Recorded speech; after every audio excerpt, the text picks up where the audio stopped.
Salut à toi mon jeune dragon, bienvenue dans cet deuxième épisode du devlog de Draka Game Rogue Mage Survivor. Si tu n'as pas encore regardé le premier épisode de ce devlog, alors après cette vidéo je t'invite à aller regarder, je le mettrai dans la fiche.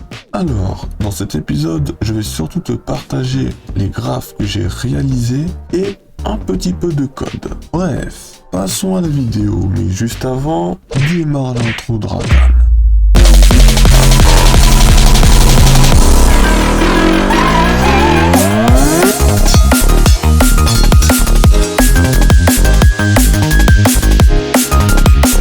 Merci pour l'intro de Rakan. Alors, parmi tout mon GDD, j'ai décidé de commencer par la liste d'ennemis.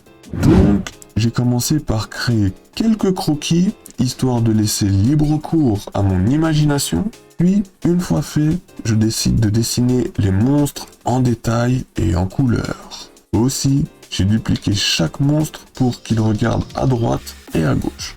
Et comme tu peux le voir, j'ai dessiné l'intégralité des monstres que j'ai listés dans mon GDD. Et ça, c'est cool.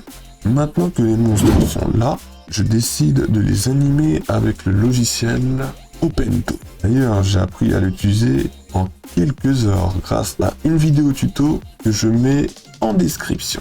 Bon, reprenons. Une fois le logiciel appris, direct, j'envoie mes monstres pour les animer. Et je peux te dire que ça m'a pris un peu de temps.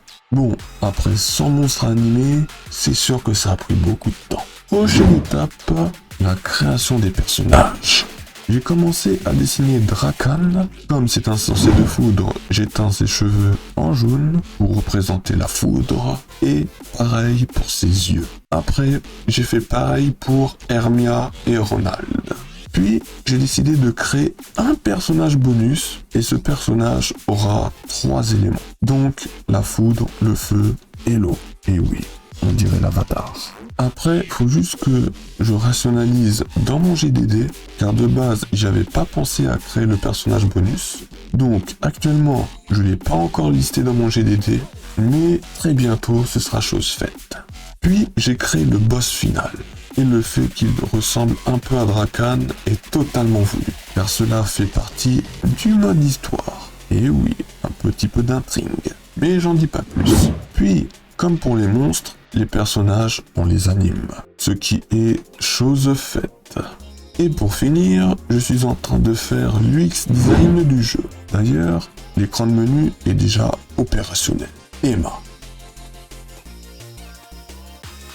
Donc, pour l'écran du jeu, j'ai ajouté une image de fond assez jolie qui scrolle à l'infini.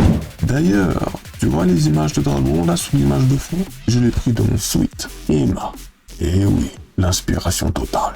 Et aussi, j'ai fini de créer la première page de l'écran du jeu qui liste les 5 sorts des 3 personnages que le joueur peut améliorer. Et pour la deuxième page, c'est encore en cours de développement. J'ai pas encore fini de le designer celui-là. C'est maintenant l'heure de la conclusion. Comme tu peux le voir, cette semaine, je me suis surtout attardé sur tout ce qui est création graphique et animation.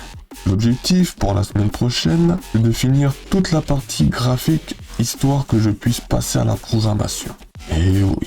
Sur ce, si t'as kiffé de voir ce devlog, alors je t'invite à laisser ton plus gros like et à t'abonner pour ne rien rater de mes prochaines vidéos. Sur ce, je te dis, prends soin de toi et outro.